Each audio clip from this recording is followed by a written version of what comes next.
Hello students, तो आज हम डिस्कस करने वाले हैं एक बहुत इंटरेस्टिंग चैप्टर के बारे में, जो कि ऑब्वियसली उसी सीरीज़ का एक पार्ट है जो अभी हम कर रहे हैं। क्लास 6 की 8 चैप्टर हिस्ट्री की, जो कि है vital villages thriving towns. Okay, सुनाओ, विदाउट एनी डिले हम क्यों ना अपने चैप्टर को डायरेक्ट स्टार्ट करें। तो स्टोरी स्टार्ट होती है प्रभाकर के एक स्टोरी से। एक स्टूडेंट है, एक लड़का है जो ब्लैक स्मिथ के शॉप पे गया हुआ है, और मुझे नहीं लगता कि आप लोग को किसी को भी नहीं पता होगा ब्लैक स्मिथ के बारे में। ओके, जिसे हम लोहार कहते हैं। एक छोटी सी बेंच थी वहाँ पर, जिसमें कि आयरन टूल्स रखे हुए थे, जैसे कि access, right, access, just second, yes, ये कुल्हाड़ी जो कहते हैं ना, कुल्हाड़ी का आगे वाला पार्ट होता है। सिकल जो गांव में यूज़ करते हैं हम, थोड़े से चांद के तरीके शेप में होता है वो, धान वान या जो हम कहते हैं ना क्रॉप्स को कट करने के लिए। ठीक है, दे वर रेडी फॉर सेल। और एक बहुत बर्निंग जगह था जहाँ पर एक ब्राइट फायर जो है वो जल रहा था, और दो आदमी जो है वो उसे हीट कर रहे थे और मार रहे थे, पीट रहे थे मेटल रॉड को शेप देने के लिए। Okay, it was very fascinating to watch by a small boy like Prabhakar. So exactly ये आयरन टूल्स हैं क्या, हिस्टोरिकली ये कब आए, और लोगों ने इनका यूज़ करना कब शुरू किया, इन सब के बारे में ही हमको जानना है। ठीक है, तो देखो, आयरन टूल्स और एग्रीकल्चर का एक बहुत इंपॉर्टेंट रिश्ता रहा है। हम आयरन टूल्स को आजकल बहुत ही फॉर ग्रांटेड लेते हैं, जैसे हिंदी में कहते हैं कि हम बड़े हल्के में लेते हैं उसको। ठीक है ना, हम नहीं जानते हैं कि उनका उपयोगिता क्या है, what is there use. Okay, so use of iron begin in the subcontinent around 3000 years ago. Very important point. Okay, this point is very important for examination point of view also. 3000 years ago, 3000 साल पहले iron का use होना शुरू हुआ हमारे सब continent में। सब कॉन्टिनेंट का मतलब हो गया जैसे इंडिया, पाकिस्तान, बांग्लादेश, ठीक है, आसपास के सारे देशों में। ऑब्वियसली उस टाइम पे सिविलाइजेशंस थे ना, इसलिए। ठीक है, अब मेगालिथिक ब्यूरियल्स, जिसके बारे में आप लोग ऑलरेडी जानते हो चैप्टर 4 में, ठीक है ना, मेगालिथिक ब्यूरियल्स जहाँ बड़े बड़े पत्थर रखे गए थे और अंदर चीज़ें गड़ी हुई थी, वहाँ से बहुत सारे आयरन टूल्स और वेपन्स आज भी निकले हैं, क्योंकि वो सड़ने वाली चीज़ तो है नहीं, right. Now around 2500 years ago, 2500 साल पहले कई सारे एविडेंस मिले। अब देखो, एविडेंस में क्या क्या मिले हैं वो इंपॉर्टेंट है जानना। कई सारे एक्सेस के एक्स मिले। कुल्हाड़ी जानते हो, जो आगे वाली पार्ट होती है, जैसे यहाँ देख रहे हो आप, सिकल देख रहे हो, ये जो मैंने बता के अभी बना के अभी दिखाया था। ठीक है, और आयरन प्लाउशेयर मिले हैं। प्लाउशेयर क्या होता है भाई, प्लाउशेयर क्या होता है आप लोग जानते हो? हल कहते हैं उसे, हल। हल के शेप में भी लोहे के प्लाउशेयर मिले हुए हैं। उनका काम क्या होता था? एग्रीकल्चर प्रोडक्शन को बढ़ाने का। अच्छे से खेत की जुताई होगी, राइट, तो एग्रीकल्चर प्रोडक्शन बढ़ेगा ना। Yes, that is the case. Now what are the various steps to increase production then. जब हम आयरन टूल्स की बात कर रहे हैं, यहाँ यहाँ एग्रीकल्चर की बात हो रही है, तो और क्या क्या चीज़ें हैं जिनसे हम एग्रीकल्चर को बढ़ा सकते हैं या प्रोडक्शन को इंक्रीज कर सकते हैं? तो वो है इरीगेशन। आप लोग जानते हो इरीगेशन क्या होता है? What do you mean by irrigation? Irrigation is the way of providing water to the crops. ठीक है, अब जो भी हम राजा महाराजाओं की बात करते हैं, वो जिंदा नहीं रह पाते, वो एग्जिस्ट या सर्वाइव ही नहीं कर पाते अगर विलेजेस फ्लोरिश नहीं हो रहे होते तो। ठीक है ना, अगर विलेज की उन्नति नहीं हो रही होती तो वो नहीं हो पाते, क्योंकि भाई खाएंगे तब तो आगे बढ़ेंगे ना। खाली पेट आप थोड़ी सोच सकते हो डेवलपमेंट के बारे में, not at all. Okay, now it is also the things are same. We are ignoring the life style, the standards, that the condition basically in which the farmers are living. जिस condition में farmers रह रहे हैं हम उसे ignore करते हैं। हम अपने आप को देखते हैं, हम अपना खान पान हमको मिलता रहा है, हम देखते हैं, पर वो आ कहाँ से रहा है, कि कोई कितना हार्ड वर्क कर रहा है उसके लिए, वो हम इग्नोर कर देते हैं, राइट। ओके, अब देखो, नए नए टूल्स, ट्रांसप्लांटेशन के जो नए नए सिस्टम्स हैं, जो मैंने पिछले चैप्टर में आप लोगों को बताया था, 5th चैप्टर में आप लोगों को बताया था कि उन्होंने ये चीज़ सीखा था कि छोटे छोटे पौधों को उगाया जाए, फिर उनको उठाकर खेतों में ले जाया जाए, इससे उनके सर्वाइवल के चांसेस बढ़ जाते हैं। उसे ट्रांसप्लांटेशन कहा जाता है। ये सब प्रोडक्शन को इंक्रीज करने में बड़ा हेल्प करते थे, और इरिगेशन भी ऑब्वियसली। इरिगेशन का मतलब वाटर सप्लाई करना क्रॉप्स को, आइदर विथ कैनल्स या कुओं से, वेल्स, टैंक्स, या आर्टिफिशियल लीक्स, इंसानों द्वारा बनाए गए लीक्स से। क्लियर? ठीक है, अब देखो, अगर आप इस चार्ट को देखोगे, वैसे ये एक्टिविटी बेस्ड थिंग है, ये आप डायरेक्ट पढ़ लो तो भी चलेगा। चार्ट को देखोगे तो कुछ चीज़ें मिसिंग है, आपको यहाँ से पिक करना है और यहाँ पे पुट करना है उन चीज़ों को। कहने की बात ये है, ओवरऑल समराइज्ड वर्जन इसका ये है, what are the various stages in the construction of irrigation works. ठीक है, इरीगेशन के लिए चीज़ों को जब बनाया जाता है, क्या क्या स्टेप्स होते हैं। ठीक है, king needs money for आर्मीज, palaces, forts. ठीक है, किंग को तो पैसा चाहिए। ठीक है, अब किंग को अगर पैसा चाहिए तो फार्मर्स को अपना प्रोडक्शन बढ़ाना होगा ना, टैक्स भरने के लिए, ठीक है, ऑब्वियसली। अब फार्मर्स को अगर टैक्स भरने के लिए सॉरी प्रोडक्शन इंक्रीज करना है तो कहाँ जाएंगे वो? लेबर तो लोग ही देंगे, काम तो खेतों में लोग ही करेंगे, खुद फार्मर्स भी करते हैं। किंग्स ही उनको पैसा देते हैं और इरिगेशन वर्क्स प्लान करते हैं। देख रहे हो चीज़ें कितनी घूम फिर के लिंक्ड है। किंग्स ही उनको मनी प्रोवाइड करते हैं कि भाई आप लो बीज खरीदो, ठीक है, इरिगेशन के लिए कुएँ बनाओ, तालाब बनाओ, आप लोग ही सब करो, बस आप अच्छे से खेती करो। खेती करोगे तो विलेजेस प्रॉस्पर होंगे, लोग डेवलप करेंगे, ठीक है। एक तरह से वो एक फ्यूल है ना, वहीं से तो सब लोग जिंदा रह पाते हैं ना। वो विलेज खेती करते हैं, विलेज के लोग खेती करते हैं, वो सारी चीज़ें जो है वो टाउनशिप में भी जाती है और वहाँ के लोग भी प्रॉस्पर होते हैं उससे। और खेती अगर ज़्यादा होगी, फार्मर्स को प्रॉफिट ज़्यादा होगा तो वो टैक्स भर पाएंगे, और टैक्स भरेंगे तो राज्य आगे बढ़ेगा, ठीक है। राज्य की इनकम होगी, रेवेन्यू होगी तो ऑब्वियसली वो आगे बढ़ेगा। क्लियर हो रहा है? तो सारी चीज़ें लिंक्ड है आपस में, ठीक है, समझने की कोशिश करना। प्रोडक्शन इंक्रीज हो गया, देखो king needs money for आर्मीज and palaces, वो टैक्स डिमांड करते हैं फार्मर्स से, ठीक है। King provide money and plan irrigation works, ठीक है, क्योंकि भाई इरिगेशन से ही तो पॉसिबल है ना प्रोडक्शन को बढ़ाना।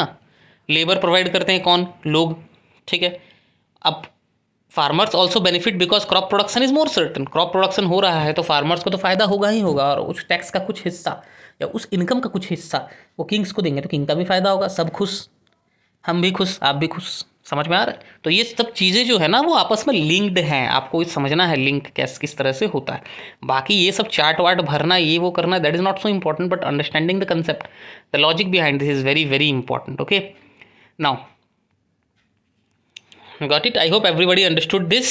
Now let's move to another part of this chapter, and that is who lived in the villages.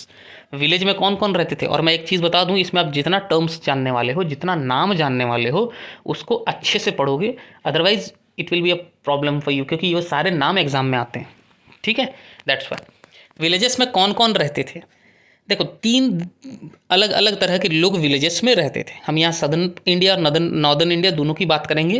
पहले हम सदर्न इंडिया की बात करते हैं कि इन तमिल रीजन,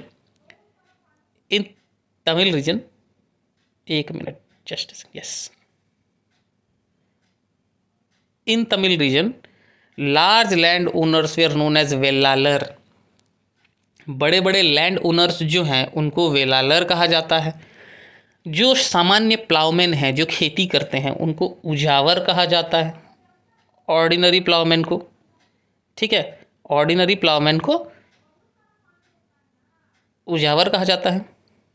और लैंडलेस लेबरर्स को स्लेव्स कहा जाता है। जिनके पास खुद का लैंड नहीं है, ठीक है, उनको स्लेव्स कहा जाता है, ठीक है। और उनका नाम क्या है? कड़ाशियर एंड आदिमई। आप कुछ भी नाम याद कर सकते हो, okay, but the names that I am underlining are very very important, so kindly pay attention to these names. Clear? चाहे वो वेलालर हो, चाहे वो उजावर हो, चाहे वो कड़ाशियार हो, आदिमई हो, ठीक है।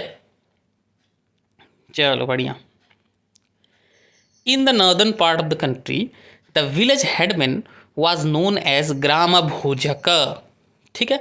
नॉर्दर्न इंडिया में चले जाओ तो विलेज हेडमैन जो है वो ग्राम भोजक के नाम से जाना जाता है, ठीक है। ये जनरेशन्स टू जनरेशन्स चलने वाले पोस्ट हैं। ग्राम भोजक जो कि लार्जेस्ट क्या कहते हैं लैंड ओनर हुआ करता था उस टाइम पे, उसके भी दास दासी चेला चपाटी होंगे ना, yes obviously. So he act as a जज एंड समटाइम्स एज पुलिसमैन। बड़ा आदमी है तो कभी वो जज के कभी रोल प्ले करता था, पुलिस का भी रोल प्ले करता था। अब ग्राम भोजका के अलावा जो है इंडिपेंडेंट फार्मर्स भी थे, जिनके पास अपनी ज़मीन थी, वो अपना काम कर रहे थे, ठीक है, उनको गृहपतिस कहा जाता था। हमने जाना था कि कुछ इंडिपेंडेंट फार्मर्स भी थे जिन्हें हम गृहपतिस कहते थे, राइट, ओके। नैन उसमें जब जो शूद्र कहलाते हैं, एक तरह से जो लोग को हम शूद्र कहते हैं, या हम कह सकते हैं कि different man and women such as the dasa karmakara. तो ये सब बताने के पीछे का मेरा मकसद ये है कि आप लोगों को वो नाम याद रहे, ठीक है। दास कर्म कर, मैंने उन्हें शूद्र क्यों कहा? शूद्र मैंने इसलिए कहा है क्योंकि ये जो लोग होते थे, इनका काम होता था कि बाकी लोगों की सेवा करना। जिनका खुद का लैंड नहीं है, ऑब्वियसली वो दूसरों की ज़मीनों पे काम करके पैसा कमाते थे, और थोड़े लो कह सकते हैं हम उनको कि लो कास्ट के हुआ करते थे, अगर हम कास्ट के बारे में बात करें तो। In most villages there are also some craft persons, ठीक है। तो आपको वो चीज़ भी याद रखना है कि क्या सिर्फ ग्राम भोजक गृहपति और दास कर्मकर्म ही रहते थे क्या, नहीं, ज़्यादातर विलेजेस में क्राफ्ट्स पर्सन्स भी रहते थे। Blacksmith, potter, carpenter, weaver. ये क्राफ्ट्स पर्सन्स क्या होता है आपको ये पता होना चाहिए। बेसिकली ये वो लोग होते हैं जिनका अपने काम में स्पेशलिटी हो, ठीक है। छोड़ो, मेरा हैंड राइटिंग बड़ा गंदा हो रहा है अभी तो यहाँ पे, कोई बात नहीं। तो जिनका अपने काम में स्पेशलिटी हो, मतलब वो ही उस काम को कर पाते हैं और दूसरा कोई आसानी से नहीं कर पाता, उन्हें क्राफ्ट्समैन कहा जाता है या क्राफ्ट्स पर्सन्स कहा जाता है, क्योंकि हमेशा मेल ही नहीं होते ना, दैट्स वाई। ये इस पॉइंट पे जो सबसे इम्पॉर्टेंट चीज़ है जो जानने के लिए ज़रूरी है वो सिर्फ मैं बताऊंगा। देखो एनसीईआरटीज़ में क्या चीज़ें इंपॉर्टेंट है वो तो पढ़ना ज़रूरी है, बट साथ ही साथ ये जानना भी ज़रूरी है what are the things that are not important, okay. तो जो चीज़ें इम्पॉर्टेंट नहीं है उन पे अपने एनर्जी को खर्च ना करें, वो ही बेहतर है, ठीक है। So the earliest Tamil compositions, Sangam literature किसका नाम है? तमिल में संगम लिटरेचर नाम का एक पूरा हम कह सकते हैं एक साहित्य है वहाँ पर, ठीक है, जो कि 2300 ईयर्स अगो इनको कंपोज किया जाता था या फिर उनकी क्रिएशन हुई, उनकी रचना हुई। इनको संगम कहने का मतलब ये है कि इनको असेंबलीज में कंपोज किया जाता था, ठीक है। यहाँ पर पोइट्स लोगों का ग्रुप होगा, एक इंसान का नहीं, कलेक्शन। और we can also say that group of poets are basically composing them and compiling them, okay. इसलिए उन्हें संगम कहा जाता है। संगम का अर्थ तो आप लोग जानते हो, मिलना, राइट। अब देखते हैं अब यहाँ पर stories, travellers, sculpture and archaeology, ठीक है। सिटीज़ के बारे में अगर हम जान रहे हैं तो उस सिटीज़ के रिलेटेड स्टोरीज़ क्या है, कौन कौन से ट्रैवलर्स वहाँ गए हैं और उनका कहना क्या है उस सिटी के बारे में, स्कल्पचर कैसे हैं वहाँ के, right, statues and all. Archaeology क्या कहती है, यानी कि जब हम आर्कियोलॉजिस्ट्स को देखते हैं, वो एक्सकवेशंस करते हैं, तो उन सिटीज़ के बारे में क्या क्या जानकारी मिलती है, ठीक है, राइट। क्लियर है, समझ में आ रहा है? अगर नहीं आ रहा हो आप कमेंट बॉक्स में लिख सकते हैं या मुझे डाउट आप टेलीग्राम के थ्रू भी पूछ सकते हैं, सारा लिंक आप लोगों को डिस्क्रिप्शन बॉक्स में मिल जाएगा, ओके। देखो यहाँ पर क्या है कि एक स्टोरी दिया गया है। आप लोग जातकस के बारे में जानते हो? जातकस, जातकस एक फेमस, एक तो नहीं कहूँगा मैं, कलेक्शन ऑफ स्टोरीज जो बुद्धिस्ट मॉन्क्स लोग लिखते थे और उनको प्रिजर्व करके रखा गया था। बेसिकली ये काफ़ी कुछ बुद्धिज़्म से रिलेटेड स्टोरीज होती हैं, बट ये पंचतंत्र जैसी स्टोरीज होती हैं। दैट मीन्स ये आपको कुछ ना कुछ सिखाती हैं हमेशा, ठीक है।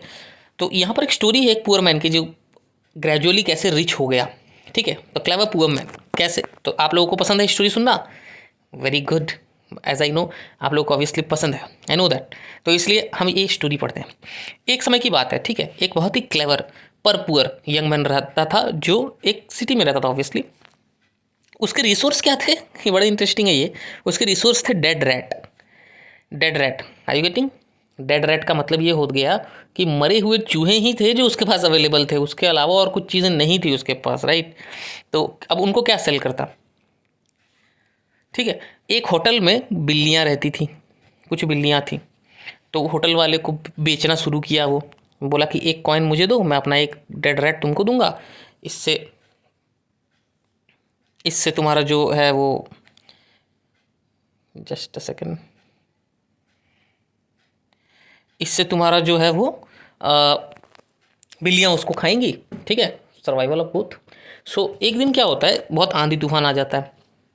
अब जो राजा के जो बगीचा है वो बहुत गंदे हो जाते हैं, क्योंकि उसमें छोटे छोटे टुकड़े ब्रांचेस के और लीव्स पड़ जाते हैं, पूरे गंदा हो जाता है, ठीक है। अब वो बोलता है, गार्डनर परेशान हो जाता है भाई कि कैसे इसको साफ़ करूँ मैं। तो यंग मैन बोलता है कि भाई मैं साफ़ कर दूंगा, ठीक है। He offered to clean the garden if he could keep the woods and leaves. The gardener agreed at once. बोला कि मैं साफ़ कर दूंगा, आप एक काम करिए, ये सारी लकड़ियाँ और पत्ते आप मुझे देंगे, ये बात आप मुझे वचन दीजिए एक तरह से। बोलता है हाँ भाई ले जाओ, मूर्ख ही होगा जो गंदगी साफ़ करेगा और गंदगी को ले जाएगा। तो बोला अच्छी बात है ले जाओ। वो क्या करता है, साफ़ करता है, ठीक है। छोटे छोटे जितने बच्चे होते हैं आसपास के उन सबको बुलाता है और बोलता है कि तुम एक लकड़ी का टुकड़ा उठाओगे मैं तुमको एक चॉकलेट दूंगा। उस समय स्वीट्स कहते हैं, मिठाई जो भी आप कह सकते हो, वो मैं दूंगा, ठीक है। वो बच्चे आप जानते हो how much they are interested to eat sweets. उन्होंने जल्द ही सब क्लियर कर दिया, सारा कुछ क्लियर। अब क्या हुआ कि किंग का पॉटर जो किंग के लिए जो पॉटरी के सामान बनाया जाता है ना, मिट्टी के बर्तन वगैरह सब बनाए जाते हैं, वो बोला कि भाई मुझे पॉट्स को गर्म करने के लिए, बेक करने के लिए तो आग जलाना होगा, आग जलाने के लिए मुझे लकड़ी चाहिए, ठीक है, तो मैं कहाँ से लाऊं? तो वो देखता है कि इस यंग मैन के पास तो बहुत सारी लकड़ियाँ पड़ी हुई हैं, वो उसको पैसा देता है और सारी लकड़ियाँ ले आता है। अब यंग मैन बोलता है भाई चलो पैसा वैसा तो आ गया कुछ कुछ, अब और क्या दिमाग लगाऊं, ठीक है, वो और एक दूसरा प्लान सोचता है। He was thinking of another plan. Now what was that plan? ये करीबन 1 जार पानी लेकर सिटी के गेट में चले जाता है और पानी देता है 500 ग्रास कटर को, घास काटने वालों को फ्री में पानी पिलाता है। खुश हो जाते हैं वो लोग, वो कहते हैं कि भाई तुमने तो बहुत अच्छा काम किया है यार, दुश्मनों को भी पानी पिलाया जाता है, हाँ तो बहुत अच्छी बात है, तो बताओ हम तृप्त हो गए, हम बड़े खुश हो गए, बताओ हम तुम्हारे लिए क्या कर सकते हैं। वो कहता है कि जब ज़रूरत पड़ेगा तो मैं बताऊंगा, अभी क्या बताना, ठीक है। उसके बाद वो एक ट्रेडर से दोस्ती कर लेता है, ठीक है। ट्रेडर उसको कहता है कि भाई कल जो है एक हॉर्स डीलर आ रहा है हमारे शहर में 500 घोड़े लेकर, ठीक है। तो ये सुनकर वो हमारा जो यंग मैन है वो ग्रास कटर्स के पास जाता है, बोलता है कि देखो अब तुमको एहसान चुकाने का समय आ गया है, please give me a bundle of grass each and don't sell your grass till mine is sold. तुम सब मिलकर मुझे अपने ग्रास के बंडल दे दो, एक एक ही दे दो, हाँ, और अब तुम लोग अपने घास को मत बेचना जब तक मेरा ना बिक जाए, ये मेरा पानी पिलाने का भाई इतना मुझे फेवर दे दो। वो एग्री कर गए और 500 बंडल ऑफ घास दे दिए उसे, ठीक है। तो अब हॉर्स डीलर को क्या हुआ, घोड़े लाया है तो घास तो खिलाना होगा, उसे कहीं घास नहीं मिला, तो वो यंग मैन से घास खरीदा फॉर 1000 कॉइन्स। सो देख रहे हो बिजनेस टैक्टिक्स, देख रहे हो उसकी किस तरह से वो पैसे कमा रहा था और अपने रेगुलर पैसे को, इनकम को जो है वो रेगुलर इंक्रीज कर रहा था, राइट। तो ये सारी चीज़ें जो है वो जातकस में लिखी गई थी, क्यों? लोगों को सीख देने के लिए कि आपको किस तरह से अपना विट का इस्तेमाल करना है, अपने दिमाग का इस्तेमाल करना है and all, right, yes, okay. तो हम इन सब चीज़ों से अर्ली लाइफ कैसे थी लोगों का, उन सिटीज़ में, पुराने सिटीज़ में, अर्ली सिटीज़ में लोगों की लाइफ कैसे थी, इसके बारे में जानकारी ले सकते हैं। लोगों की जो ज़िंदगी थी, पीपल की जो लाइफ थी उस टाइम पे, राइट, टाउन में, विलेजेस में, उसको स्कल्पचर्स जो है वो बहुत ही खूबसूरती से कार्व्ड भी करते हैं, पत्थरों पे, चट्टानों पे कार्विंग किया जाता था उस टाइम पे, ठीक है। और उन स्कल्पचर्स को डेकोरेशन किया जाता था, रेलिंग को, पिलर्स को, गेटवे ऑफ बिल्डिंग्स को, क्लियर। ओवरऑल देखा जाए तो बात यह है कि उस टाइम पे जो कारीगरी थी ना वो काफ़ी एडवांस्ड थी, राइट। अब देखो नीचे 2 पिक्चर्स आपको दिखेंगे यहाँ पर। एक पिक्चर तो है बड़ा खूबसूरत सा एक स्कल्पचर दिख रहा है, एक बहुत ही अच्छी सी आर्टिफैक्ट दिख रही है यहाँ पे, आर्ट बनाया गया है एक तरह से पत्थरों से, वो भी आप इमेजिन नहीं कर सकते उसमें कितनी प्रिसीजन, कितनी एक्यूरेसी और कितना टैलेंट चाहिए ऑब्वियसली। तो ये एक सांची नाम का एक जगह है, सांची मध्य प्रदेश में, जहाँ सांची स्तूपा के लिए बड़ा फेमस है, राइट। देखो ये वॉल दिख रहा है, देख रहे हो वॉल, रेलिंग्स दिख रहे हैं तुमको, तो ये जो है ये बेसिकली किस चीज़ से बने होंगे? क्या ये ब्रिक है, वुड है, स्टोन है, क्या है? अपने आप में एक बहुत बड़ा उस ज़माने के जो होते हैं ना, क्या कहते हैं उसे, जो स्कल्पचर करते हैं, काम करते हैं, उनका टैलेंट दिखाता है उस ज़माने में। बहुत समय पहले आप देख सकते हो कि जब सिटीज़ 2500 साल पहले डेवलप हो रही थी, तो उस समय कई एक पेक्यूलियर कैरेक्टरिस्टिक्स जो थी वो सिटीज़ में देखने को मिलती थी, राइट। कुछ तो आप देखोगे कि वो मासिव फोर्टिफिकेशन वॉल्स होते थे, यानी कि उनको किला बना दिया जाता था, उनको कवर कर दिया जाता था चारों तरफ से किला बनाकर। क्यों? उसके न्यूमरस मैनी रीजंस हो सकते हैं, जो कि ऑलरेडी मैंने आप लोगों को बताया हुआ है, आप लोगों ने पढ़ा हुआ है कि एडमिनिस्ट्रेशन करना आसान होता है लोगों को, ठीक है, सिक्योरिटी पर्पस के लिए बहुत अच्छा होता है, तो इसलिए राजा वैसे करते थे। अब कई जगहों पर ये चीज़ देखने को मिली है, देख रहे हो, ये देख रहे हो आप, काफ़ी कुछ सिमिलर दिख रहा होगा आप लोगों को, वेल की तरह, कुआं, ओके। जिस तरह से कुएं में रिंग डाला जाता है, ठीक उसी तरह यहाँ भी सेरामिक रिंग्स, यानी कि आप ये कह सकते हो कि कंक्रीट या सीमेंट जैसे कि कुछ रिंग्स जो है वो डाली गई है, ठीक है। इनको रिंग वेल कहा जाता है। अब इसका रीज़न कुछ भी हो सकता है, ये हो सकता है टॉयलेट्स के लिए यूज़ कर होते हों, ठीक है, या ड्रेन्स के लिए, या गार्बेज डंप हों, पर हर घर में अपना एक इस तरह का स्ट्रक्चर हुआ करता था, ठीक है, हर घर में। बाकी देखो क्या है ना, हर चीज़ की रिमेन्स तो अब मिलेगी नहीं ना, राइट। जो चीज़ें वुड की बनी हो, जो चीज़ें अदर थिंग्स जैसे पॉट वगैरह, ये गारंटीड नहीं है कि हर चीज़ आपको मिल पाए, because many things are destroyed, many things means they didn't survive, right, वो सर्वाइव ही नहीं कर पाए अब तक। तो इसीलिए अब तक आर्कियोलॉजिस्ट लगे हुए हैं, बहुत सारी चीज़ें अब भी एक्सकवेट की जा रही हैं, बहुत सारी चीज़ों के बारे में अब भी पता लगाया जा रहा है, राइट, ओके। देखो एक और तरीका है जिससे हम सिटीज़ के बारे में पता करते हैं, वो है सेलर और ट्रेडर्स या ट्रैवलर्स के अकाउंट्स से पता करते हैं, वो उन्होंने जो लिखा है, ठीक है, उससे हम पता करते हैं। अब जैसे कि एक सेलर है जिसने पोर्ट्स के बारे में डिटेल में लिखा है, और यहाँ पर हम भरूच जो कि गुजरात में है उसके बारे में जानेंगे कि उसने क्या लिखा है। वो ग्रीक सेलर था, तो ग्रीक में उसे बेरीगाजा कहते हैं उस भरूच को। तो उसने लिखा है कि ships were to be steered in by skilful and experienced local fisherman. वो कहता है कि गल्फ जो है बहुत ही नैरो है बेरीगाजा में, और नेविगेट करना वहाँ पर बड़ा मुश्किल है, तो उसको कोई स्किलफुल और एक्सपीरियंस्ड फिशरमैन ही नेविगेट करके ला सकता है। इंपोर्ट्स क्या क्या होते थे बेरीगाजा में, wine, copper, tin, lead, coral, topaz, cloth, gold, silver coins, ये सब आते थे भरूच में।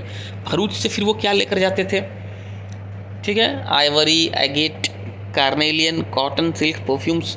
तो ये सब चीज़ आपको डिटेल में याद करने की ज़रूरत नहीं है, बस पढ़ लिए ओवरऑल एक स्टोरी की तरह, राइट। नाउ अब हम आ जाते हैं कॉइन्स पे, ठीक है। कॉइन्स आप लोग तो जानते ही हो, अभी अब मॉडर्न डे में भी आप कॉइन्स देख रहे हो जो कि यूज़ होता है, but that time coin is how different than today's coin. उस समय के कॉइन्स को हम कहते थे पंच मार्क्ड कॉइन्स, मतलब कि एक मोहर की तरह मार दिया जाता था उसमें, चाहे वो किसी भी शेप में हो, आइदर रेक्टेंगुलर हो, ठीक है, कुछ समय कभी कभी स्क्वायर होते हैं, कभी कभी राउंड होते हैं, कुछ भी हो, ठीक है, right. See, so the coins were not inscribed. They were not inscribed. Rather, they were stamped with symbols using dies or punches. As I told you, die या पंच का यूज़ करके उनको जो होता है ना वो स्टैम्पिंग कर दिया जाता था, इसलिए उन्हें पंच मार्क्ड कॉइन्स कहा जाता है। So this thing is really very important, right. ये आपको मार्क करना है, जो चीज़ें मैं अंडरलाइन कर रहा हूँ या पढ़ाते समय जो चीज़ मेंशन कर रहा हूँ, obviously that thing is really very very important. Apart from that other things जो मैं कहीं कहीं पे आपको लगता होगा कि सर ये 2-3 लाइन स्किप कर दे रहे हैं, that is not so important, but you can still read it, okay. उसको आप ऑब्वियसली पढ़ोगे, पर उसको याद रखना, कंठस्थ करके रखना उतनी ज़रूरी नहीं है, राइट, क्योंकि हम एग्जामिनेशन पॉइंट ऑफ व्यू से पढ़ते हैं, हमको मार्क लाना है, राइट। अब देखो आर्कियोलॉजिस्ट ने कई थाउजेंड ऑफ कॉइन्स खोजा है जो कि इस पीरियड को बिलोंग करती हैं। आप कुछ पिक्स यहाँ पर देख रहे हो ना, देखो ये है पंच मार्क्ड कॉइन्स, ठीक है। आप लोग अगर कभी इंडियन म्यूज़ियम जाओ, या जिसने गया होगा उसने देखा होगा, Indian museum is a very good place to learn about your history as well as science, right. तो वहाँ पर कई सारे कॉइन्स, मैंने मौर्यन एम्पायर के भी कॉइन्स वहाँ पर देखे हैं, फाइन गोल्ड के, राइट। तो वो बहुत ही अच्छा जगह है जहाँ आप कॉइन्स देख सकते हो। तो if you get time go to Indian museum and you will see lot of things. It's in Kolkata, it is India's largest museum, okay. Now सिर्फ कॉइन्स ही तो मीन्स ऑफ एक्सचेंज नहीं थे ना, और क्या क्या मीन्स ऑफ एक्सचेंज थे। आप लोग क्या नाम सुने हो इसका, barter system, barter what is barter then, barter system का मतलब ये होता है कि भाई एक हाथ दो एक हाथ लो, अगर तुम्हारे पास चीनी है चीनी दो, तुम्हें नमक चाहिए मेरे पास नमक है नमक ले लो, सामान को बेस करके चीज़ें एक्सचेंज करना, इसे बार्टर सिस्टम कहा जाता है, राइट। अब आ जाते हैं हम कि सिटीज़ हैं उसके कितने फंक्शंस हो सकते हैं। पुराने ज़माने में जो सिटीज़ थे वो क्या सिर्फ एक काम के लिए सर्व तो नहीं करते थे ना, तो बहुत सारी चीज़ें काम होती थी उसमें, राइट। अब देखो एक सिटी का एग्जांपल लिया गया है मथुरा, और देखा गया है कि सिटीज़ क्या क्या फंक्शंस करती थी। मथुरा जो है वो करीबन 2500 साल से एक इम्पॉर्टेंट सेटलमेंट रहा है। कारण क्या है इसके इम्पॉर्टेंट होने के, दो मेजर रूट्स का इंटरकनेक्शन में है मथुरा, क्रॉस रोड में, ठीक है। नॉर्थ वेस्ट से ईस्ट जाने वाले रास्ते के बीच मथुरा आता है, और नॉर्थ से साउथ जाने वाले रास्ते के बीच भी मथुरा आ जाता है। तो मथुरा जो है वो दो मेजर रूट के बीच का एक क्रॉस रोड है, ठीक है, राइट। वहाँ पर बहुत सारे श्राइन्स हैं, फाइन स्कल्पचर हैं, राइट। वो एक रिलीजियस सेंटर है, बुद्धिस्ट मोनास्ट्रीज़ हैं वहाँ पर, जैन श्राइन्स हैं, जैसा कि मैंने बताया। कृष्ण भगवान की नगरी है मथुरा, वृंदावन, ब्रजवासी समझ रहे होगे। मथुरा जो है वो कृष्ण भगवान की पूजा करने के लिए बहुत, और मैं कह सकता हूँ कि वृंदावन, मथुरा, ये सब इंपॉर्टेंट जगह है ना कृष्ण भगवान की पूजा करने के लिए। On that aspect also Mathura is very very important. Okay, yes, great, okay.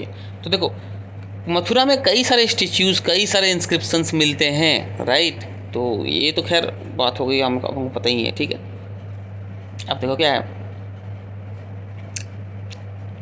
King जो होते थे, queens, officer, merchant, craft persons जो कि सिटी में रहते थे, वो कई बार कुछ इंस्क्रिप्शंस बनाते थे जिसमें कि ये दिखाया जाता था कि गिफ्ट दिया जा रहा है, मैन वुमेन ये गिफ्ट दे रहे हैं मोनास्ट्रीज और श्राइन्स को। अब जिन लोग मोनास्ट्री में रहते हैं, जिन लोग मठ में रहते हैं, जिन लोग कोई आश्रम वगैरह में रहते हैं, उनको खाना पीना कहाँ से मिलता है? उनको तो लोग साधु संत कहकर, मानकर, उनकी रेस्पेक्ट करके उनको कुछ भिक्षा देते हैं ना, राइट। यस, तो वो भिक्षा देना ही इसमें गिफ्ट के लिए, गिफ्ट लिखा गया है, दिस इज़ गिफ्ट। ओके, समझ में आ रहा है? Very good. Now crafts and craft persons, archaeological evidence मिले हैं भाई क्राफ्ट्स के, that is not a means हवाबाजी, राइट, हवा में नहीं बोल रहे हैं, this is archaeological evidence that crafts वहाँ पर बहुत अच्छे से होते थे। ये आप लोगों को जैसे भी याद रखना है, this is very very important. What is important? Extremely fine pottery बनाया जाता था, उसका नाम था northern black polished ware, NBPW। It gets its name from the fact that it is generally found in the northern part of the subcontinent. मैं इसीलिए line by line पढ़ के बता रहा हूँ ताकि आप लोगों को चैप्टर जो है वो दिमाग में घुस जाए पूरी तरह से। नॉर्दर्न ब्लैक पॉलिश्ड वेयर कहाँ मिलता है? Obviously northern part of the सब कॉन्टिनेंट में मिलता है, जिस वजह से इसका ये नाम पड़ा हुआ है। ओके, नाउ आर्कियोलॉजिकल एविडेंस तो कई सारी चीज़ों के सर्वाइव नहीं किए हैं, जैसे कि अगर हम क्लॉथ्स का बात करें तो क्लॉथ्स तो अब तक तो नहीं रहेगा ना, वो तो डिके होने वाली चीज़, राइट। ओके, अब देखो एविडेंस मिले हैं कि सर्वाइव तो नहीं किया, बट ऑब्वियसली क्लॉथ्स का मैन्युफैक्चरिंग भी बहुत अच्छे से होता था। वाराणसी नॉर्थ में और मदुराई साउथ में इसके इम्पोर्टेंट सेंटर्स थे। कई सारे क्राफ्ट पर्सन्स और वुमेन के भी कह सकते हैं, राइट, क्राफ्ट पर्सन्स, मैन हो या वुमेन हो, वो रहते थे उन सेंटर्स में बहुत ज़्यादा अमाउंट में, ठीक है। उनकी पॉपुलेशन ज़्यादा थी ऑब्वियसली उन सेंटर्स में। Now mark again, this thing is very important. कई सारे क्राफ्ट पर्सन्स एंड मर्चेंट्स जो थे उनकी ग्रुप्स थी, एसोसिएशंस थी, जिसे श्रेणीज कहा जाता है, ठीक है। तो ये श्रेणी में प्रॉपर ट्रेनिंग हुआ करता था, रॉ मटेरियल दिया जाता था और फिनिश्ड प्रोडक्ट को भी डिस्ट्रीब्यूट किया जाता था, ठीक है। तो ये जो श्रेणी है ना मर्चेंट्स की, ये ट्रेड करती थी। श्रेणी जो है वो बैंक की तरह भी काम करते थे कई जगहों पर, जहाँ पर रिच मैन एंड वुमेन अपने पैसे डिपॉजिट करते थे, ठीक है। पैसे को इन्वेस्ट किया जाता था और कुछ पार्ट जो है वो इंटरेस्ट को रिटर्न किया जाता था, ठीक है। रिलीजियस इंस्टीट्यूशंस को सपोर्ट किया जाता था, जिस तरह से जैसे कि मोनास्ट्रीज उस इंटरेस्ट से रिलीजियस इंस्टीट्यूशंस को सपोर्ट किया जाता था, राइट। तो आप देखोगे तो प्रॉपर सिस्टम है काम करने का, ऐसा नहीं है कि कुछ भी चल रहा है, प्रॉपर सिस्टम है, right. Okay, now this is also not so important. Again a closer look, Arikamedu. Arikamedu जो है वो पुडुचेरी में, आप मैप में देखोगे तो आपको पता चल जाएगा आरिकामेडु कहाँ पर है, पुडुचेरी में है। अर्लियर नेम उसका जो ओल्ड नेम था वो क्या था? पौंडीचेरी, राइट। तो Arikamedu was a coastal settlement where ships unloaded goods from distant lands, ठीक है। शिप्स वहाँ पर आते थे, क्या क्या चीज़ वहाँ पर मिलता है, ठीक है। पॉटरी, मेडिटेरेनियन रीजन से पॉटरी मिल रहा है यहाँ पर, समझ में आ रहा है? क्लियर? स्पेसिफिकली बोलें तो एम्फोरे पॉटरी मिल रहा है। एम्फोरे मिट्टी का एक जार होता है जिसमें कि लिक्विड हुआ करता था, चाहे वाइन हो, ऑयल हो, ठीक है। स्टैम्प्ड रेड ग्लेज्ड पॉटरी, जिसको एरेटाइन वेयर कहा जाता है, वो भी मिलता था। इटली में एक सिटी है उसके नाम पर इसका नाम पड़ा हुआ है, arretine ware, red glazed pottery, चमकदार लाल पॉटरी, ठीक है। Roman lamp, glassware and gems has been found at this site. अब रोमन लैम्प रोम की चीज़ें कैसे मिल रही हैं, क्योंकि obviously it's the greatest proof that trade was going on at that time, right. ठीक है। स्मॉल टैंक्स मिले हैं, शायद वो डाइंग वैट्स हैं। डाइंग मतलब कलर करना, कलर करने के लिए जो छोटे छोटे जगह बनाते हैं, कपड़ों को कलर करने के लिए पानी वानी भर के रंग करके उसको, ठीक है, राइट। और भी बहुत सारे एविडेंस मिले हैं जिसमें पता चलता है कि सेमी प्रेशियस स्टोन्स का यूज़ करके वो माला बना रहे हैं, बीड्स बना रहे हैं, ग्लास बना रहे हैं, ठीक है ना। तो क्राफ्ट का कोई कमी नहीं दिखता है आपको उन जगहों पर, राइट।